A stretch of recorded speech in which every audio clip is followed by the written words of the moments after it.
pertanyaan ya Mas Jinu ya. Ya silakan. Ayahnya Zaira. Silakan Zaira, silakan. Pertanyaannya ini tentang tadi tentang lafadz la ilaha illallah. Kenapa tentang mentalkin? Apakah menjadi keharusan bagi kita melakukan talqin kepada mayit atau menyebutkan lafadz la ilaha illallah itu? Terus siapa yang harus melafalkannya? Apakah anak, keluarga terdekat, atau siapa? Lalu bagaimana dengan orang yang tidak sempat atau tidak ada yang membisikinya kalimat la ilaha illallah? Akan seperti apa atau bagaimana kalau tidak ditalkinkan? Itu aja sih. Terima kasih. Ya. Sambil nunggu saya jawab, yang lain mungkin nanti bisa punya. Assalamualaikum. Dalam Pak Irin, silakan. Saya mau tanya nih Pak Ustadz.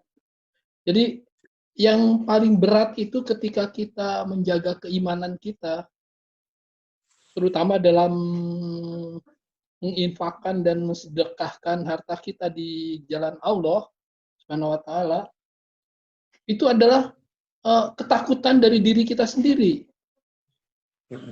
Jadi kita takut miskin, kita takut nggak bisa makan, kita takut harta kita habis dan selanjutnya bagaimana gitu. Bagaimana nanti anak kita, anak keturunan kita bagaimana.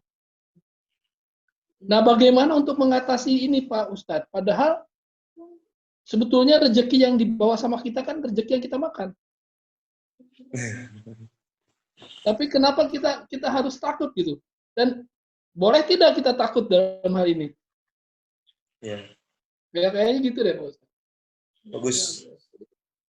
Pertanyaan hebat. Silakan yang lain. Satu lagi mungkin. Atau saya menjawab sambil berjalan. Silakan mau berjalan ya Ustaz. Sambil berjalan aja. Dari Ayusuf tadi tentang talqin. Talqin ini memang hukumnya sunnah. Jadi tidak wajib, talqin hukumnya sunnah. Kalau yang wajib kan baca syahadat ya. Baca syahadat itu kan wajibnya ya ketika dalam sholat syahadat. Kalau memang dia belum masuk Islam satu kali dalam seumur hidup, itu yang wajib di situ. Cuman ada tabsyir itu ada kabar gembira dari Rasulullah bagi orang-orang yang membaca la ilaha illallah sebelum wafat, dia akan masuk surga. Nah, bagaimana kalau ada yang nggak baca? Ya sebelumnya dia muslim apa enggak? Itu aja, kembalinya kepada perincian yang sudah mungkin kita tahu. Kalau memang dia sebelumnya muslim, tinggal ditanya lagi, dianya pernah melakukan dosa apa enggak? Oh, pernah melakukan dosa. Diampuni apa tidak oleh Allah?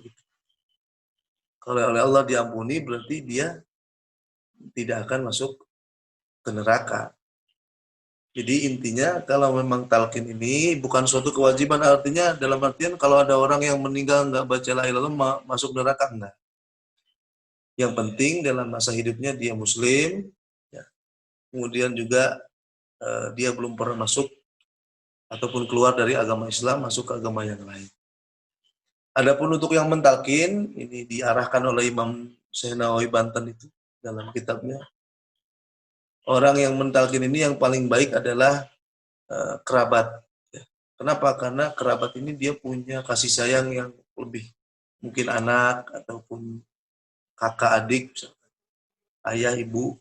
Karena dia punya emosionalnya lebih daripada yang lain. Ya. Hubungan antara dia yang mau meninggal dengan orang yang mentalkin ini sangat kuat. Itu yang yang ada dalam keterangan kitab seperti itu. Jadi sangat dianjurkan, bahkan kalau ada orang non muslim misalkan ketabrak mobil nih, ada orang non muslim ketabrak mobil sekarat, ini kita sunnah juga talqin. Bisikan di kupingnya la ilaha illallah. Siapa tahu dia memang sesuai dengan takdirnya, dia masuk Islam, kita menjadi perantara, akhirnya masuk Islam dan dia masuk surga. Jadi itu sangat dianjurkan talqin hal tersebut, karena kalau tidak ditalqin ya, dan juga kalau memang ada orang wafat ini jangan sering ditinggal-tinggal. Misalkan ada orang udah kelihatan parah lah, ini harus kita sering dampingi. Kalau nggak kita dampingi, ini nanti yang mendampingi adalah setan-setan yang mengganggu. Ya, mungkin bisa berubah berupa wujud orang yang membawakan minuman, kan cerita seperti itu kan. Kalau orang mau mati itu hawanya seret, ya, karena mungkin dahsyat sekali apa yang dia rasakan, kemudian ruh akan dicabut, akhirnya akan terasa haus di tenggorokan itu. Nah, setan menjelma menjadi orang yang membawa air dan menawarkan air kepada orang yang mau mati. Kalau kamu mau minum ini, kamu harus keluar dari Islam. Jadi sangat harus kita perhatikan kalau ada orang yang sudah mungkin sakitnya kritis, kita dampingi terus, kita talqin di kuping kanannya. Kalau memang dia bisa baca la ilaha illallah, alhamdulillah. Kalau nggak bisa, ya minimal kita talqin di kupingnya ini Allah, Allah, Allah. Supaya dia ingat kepada Allah, supaya dia ingat, yang terakhir dia ingat adalah Allah, bukan yang lain. Itu mungkin Ayusuf tentang masalah talqin. Terima kasih. Sama-sama. Kemudian tadi tentang masalah bagaimana kita mengobati hati yang mungkin masih kuat kecintaannya kepada dunia. Nah ini salah satunya ya, yang ada dalam kitab Ihya Ulumuddin. Kita harus meyakini bahwa satu, kita ini bakal mati. Kalau orang itu kan rezekinya sudah dijamin oleh Allah. Kita kan sudah, wa min dabbatin fil ardi illa 'alallahi rizquha. Setiap makhluk hidup, bukan hanya kita ya, itu sudah ada rezekinya dan sudah ditentukan. Dan juga Allah sudah menentukan matinya kita ini. Nah, kalau orang sudah sering dan mengingat, oh saya akan mati, berarti dia akan mempersiapkan apa yang terjadi setelah dia mati. Kalau harta ini dia simpan, dia tidak sedekahkan, harta ini akan dimakan oleh keluarganya dan kita nggak akan dapat apa-apa. Dalam artian bukan bernilai sedekah. Berbeda kalau kita mengeluarkannya, kita sedekahkan. Itu salah satu pertama tadi ya. Ketika ada orang yang mempunyai problem seperti itu, dia ingat bahwa dia akan mati. Kalau dia ingat akan mati, maka akan berusaha untuk mencari pundi-pundi amal sebanyak mungkin. Harta akan rusak, amal tidak akan rusak. Itu cara yang pertama. Cara yang kedua, untuk menghilangkan sifat seperti itu, oleh beliau dikatakan, kita harus belajar sedikit demi sedikit. Ya. Sedikit demi sedikit. Misalkan kalau langsung banyak kan kita nggak mungkin ya. Kalau imannya sudah kuat baru bisa, seperti sahabat Abu Bakar, sahabat Umar, ini kan beda. Ketika Kanjeng Nabi akan melakukan perang, sahabat Umar ini ngasih separuh hartanya kepada Rasulullah. Kalau sahabat Abu Bakar ngasih seluruh hartanya kepada Rasulullah. Akhirnya Rasulullah nanya, ini wahai Abu Bakar, kamu masih ada nggak ini simpanan untuk keluargamu? Nah, keluargamu nanti makan apa? Kemudian kata sahabat Abu Bakar, cukuplah Allah dan Rasulnya bagiku dan keluargaku. Menunjukkan bahwa memang kalau memang ada harta kemudian cukupnya hanya untuk kebutuhan kita pribadi ataupun kebutuhan kewajiban keluarga, ya kita harus dahulukan itu. Jangan sampai mungkin nanti salah. Ya. Banyak orang salahnya seperti ini. Anak istrinya ditelantarkan, dalam artian belum kecukupan, ada hal-hal yang harus dipenuhi, dia tidak penuhi. Tapi dia sering sedekah, itu malah salah. Sedekah ini hukumnya sunnah, memberi nafkah kepada anak istri hukumnya wajib. Nah ini ya, jangan sampai kita salah. Ya. Kita salah langkah. Jadi kalau kita ingin sedekah, ya kita sedekah. Tapi jangan sampai kelewat batas. Kemudian cara tadi, sedikit demi sedikit. Kita ngasih sedekah. Nggak usah banyak-banyak, sedikit-sedikit saja. Nanti lama-lama dalam hati ini, kekhawatiran itu nggak akan muncul. Kenapa? Karena Allah mengganti apa yang dia kasih. Kita sedekah 10.000, Allah ganti. Rezeki tambah lancar. Cari uang tambah enak. Akhirnya keraguan ini lama-lama hilang. Berkah sedekah. Ya. Jadi kita sedekah sedikit demi sedikit. Akhirnya Allah lancarkan kita. Akhirnya tidak ragu. Tidak ragu dengan rizki. Katakan, asyakku fir rizki, syakun fir razik. Asyakku fir rizki, syakun fir razik. Kalau kita ragu dengan rizki, berarti kita ragu dengan Tuhan yang ngasih rizki. Kalau kita sudah kuat, ya dengan 3 cara tadi, pertama dengan kita meyakini bahwa kita akan mati, harta juga akan rusak, amal perbuatan yang akan menemani kita di alam kubur. Kedua, dengan tadi kita latihan, ya, sedikit demi sedikit, sedekah. Kalau tidak dibiasakan, ini akan sulit. Ya. Jadi dengan hal yang sedikit-sedikit, lama-lama terus. Akhirnya keterikatan hati dengan dunia ini akan sedikit demi sedikit hilang. Yang ketiga adalah berkah daripada sedekah tadi, akhirnya lancar rezekinya. Setelah lancar rezekinya, akhirnya keraguan itu hilang. Kita harus yakin, tanamkan dalam hati keyakinan bahwasanya Allah yang Maha ngasih rezeki. Orang sebelum kita itu miliar-miliar semua. Makhluk hidup yang ada di dunia ini kan miliaran. Yang di alam semesta miliaran.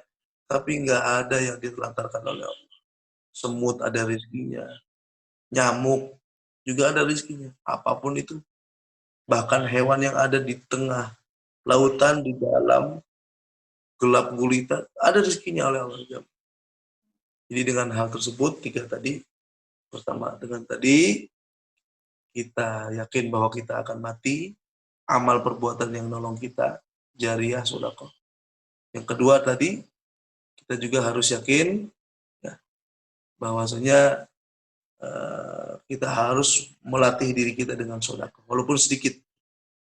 Yang terakhir, kita tambah keyakinan bahwasanya Allah Maha Kuasa, semua yang ada di alam semesta punya Allah, dan Allah akan memberikan kelancaran rezeki bagi orang yang bersedekah. Insya Allah akan hilang kecintaan kita sedikit demi sedikit.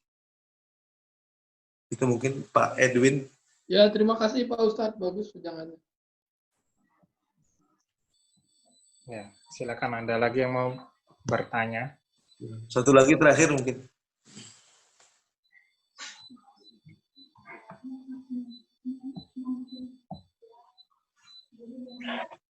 Biasanya dari moderator kalau terakhir. Kebetulan hari ini tidak nyiapkan. Stok habis. Itu ibu-ibu di situ bisa ada yang mau nanya, ditanyain. Tidak, silakan.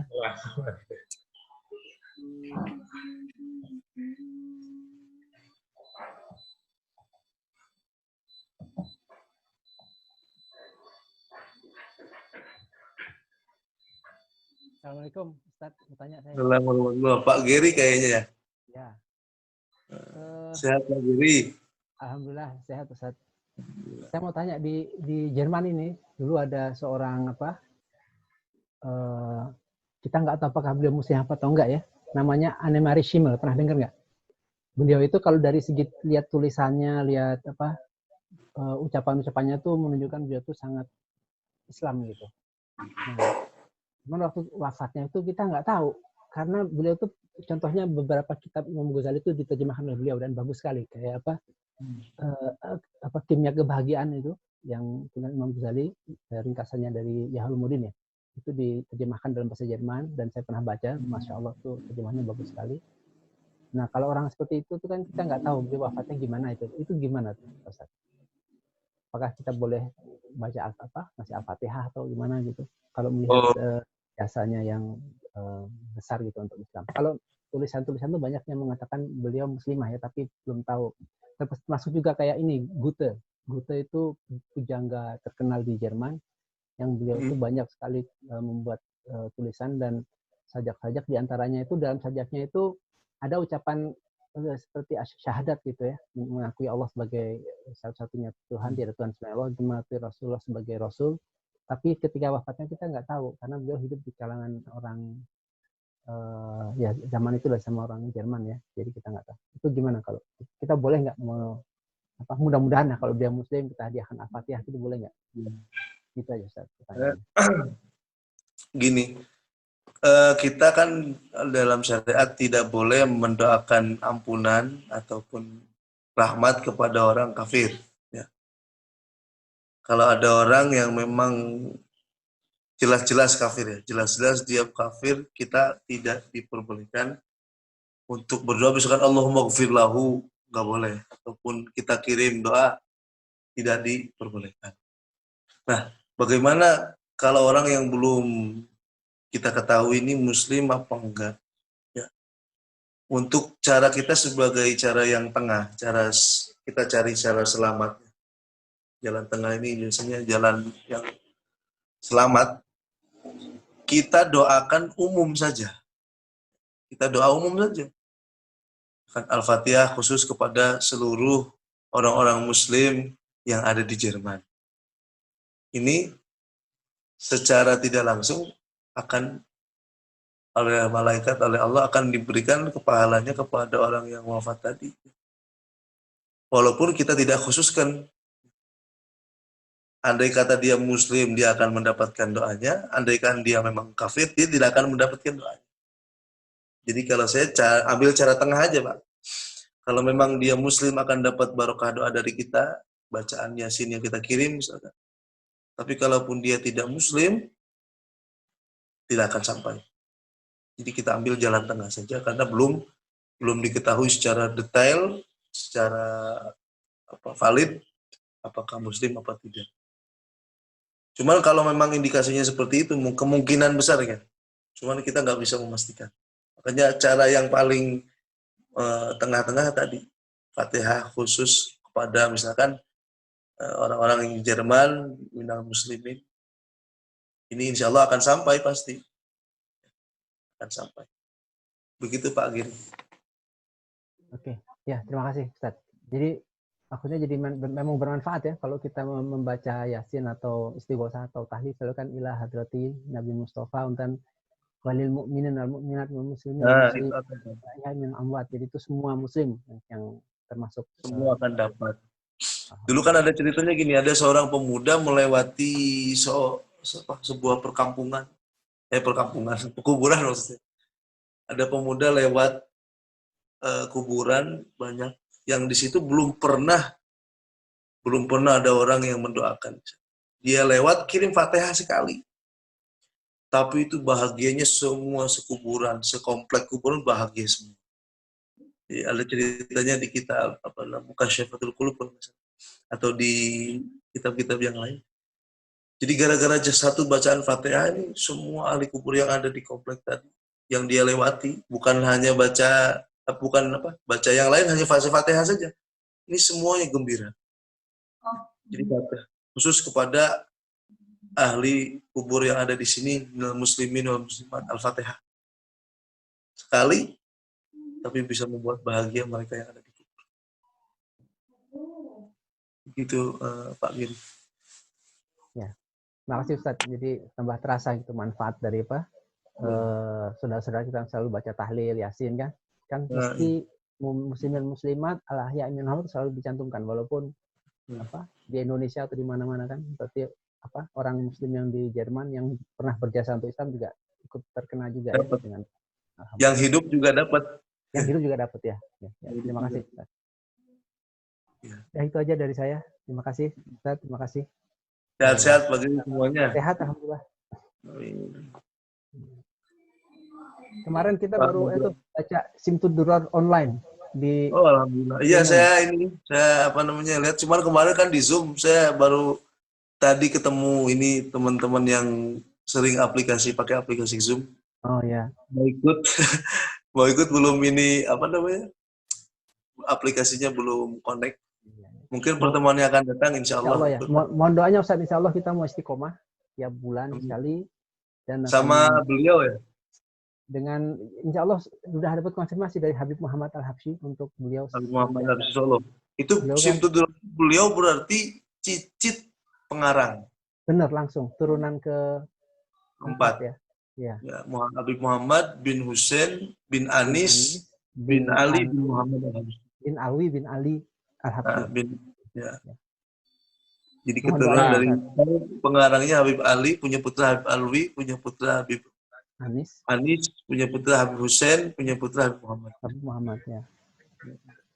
Nah, Saya kalau juga jadi istiqomah, jadi bagus. Iya, ya, insya Allah. kalau nanti Sobari ikut, itu bisa jadi tim ini Pak Geri, tim terbangannya. Oh, tim hadrohnya ya? Wah, Masya Allah, mantap. Hadrohnya. Ya, ya. Ini pemain ini. Oh, gitu. Iyalah. Wah, ini diperlukan betul loh ini. Allah. Berkat, barokah. Apa namanya? Kalau gimana? Karena selama ini nggak ada. Takutnya kendala sinyal enggak ya? Kenapa? Kendala sinyal, maksudnya nanti temukannya nanti nyambung. Sedikit kita upgrade, insya Allah. Mudah-mudahan nanti kita coba. Oh ya udah. Tapi ya. sebelum sama beliau kita coba dulu di sini. Siap. Kalau enggak kita coba, ya boleh. Pas burdah Pak. Iya, jadi boleh. Kalau nanti misalkan kalau sama beliau kan kita nggak enak. Beliau kan kalau di Indonesia ini udah jadi ulama top. Iya. Boleh kita uji coba ya. Uji coba nanti. Siap. Cuman waktunya di sana jam berapa malam? Enggak, kita kan insya Allah kita 2 minggu sekali mau baca Simtudurar nih. Yang 2 minggu sekali itu internal Jerman, nanti yang sebulan sekali ke Eropa gitu. Nanti yang pas internal Jerman itu juga sama waktunya, setelah siang. Mungkin kita ngundang iya betul. Ya.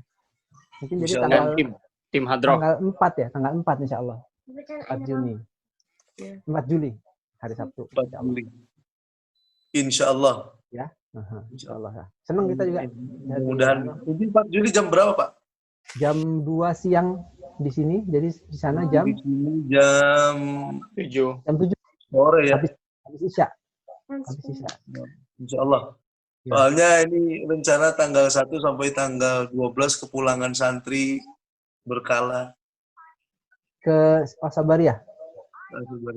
Per daerah, per wilayah. Ya mudah-mudahan mungkin nggak bisa dibantu lagi pertemuannya akan datang. Insya Allah, oke. Siap. Nanti diinformasikan. Alhamdulillah. Pak Moderator, ini yang doa nanti Pak Geri aja. Oh iya. Ya, boleh lah.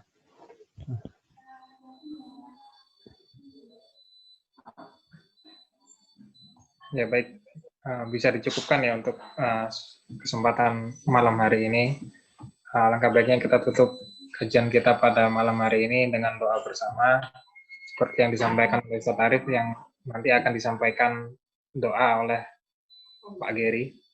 Kepada Pak Geri, persilakan. Bismillahirrahmanirrahim. Alhamdulillahirabbil alamin wassalatu wassalamu ala asyrofil mursalin sayyidina Muhammadin wa ala alihi wasallam. Rabbana ighfir lana wa liwalidina warhamhum kama rabbana shighara. Rabbana la tuzigh qulubana ba'da idh hadaitana wa hab lana min ladunka rahmatan innaka antal wahhab. Rabbana hab lana min azwajina wa dhurriyyatina qurrata a'yun waj'alna muttaqina imama. Allahumma a'ina ala dzikrika wa syukrika husna ibadatik. Allahumma inna na'udzubika minal qalbi la takhsha wa na'udzubika minal 'ilmi la yanfa wa na'udzubika minan nafsi la tashba wa na'udzubika min du'an yusma. Allahumma inna nas'aluka salamatan fid din wa afiatan fil jasad wa ziyadatan fil 'ilm wa barakatan fil rizq wa taubatan qabla al-maut wa rahmatan indal maut wa maghfiratan ba'dal maut wa mahawin 'alaina fi saqarati maut wa najatan minan nar. Rabbana atina fid dunya hasanah wa fil akhirati hasanah wa qina adzabannar. Wa sallallahu ala sayyidina Muhammad wa ala alihi ajma'in. Subhana rabbika izzati amma yasifun wa salamun ala mursalin alhamdulillahi alamin. Al-Fatihah. A'udzubillahi minasyaitonir rajim. Bismillahirrahmanirrahim. Ar-Rahmanirrahim. Maliki yaumiddin. Iyyaka na'budu wa iyyaka nasta'in. Ihdinas siratal mustaqim. Siratal ladzina an'amta 'alaihim ghairil maghdubi 'alaihim waladdallin. Amin. Terima kasih, Ustaz Arif. Ya, sama-sama semuanya. Saya mohon pamit. Ini di sini. Mudah-mudahan sehat selalu, dilancarkan semua urusan. Assalamualaikum. Waalaikumsalam warahmatullahi wabarakatuh.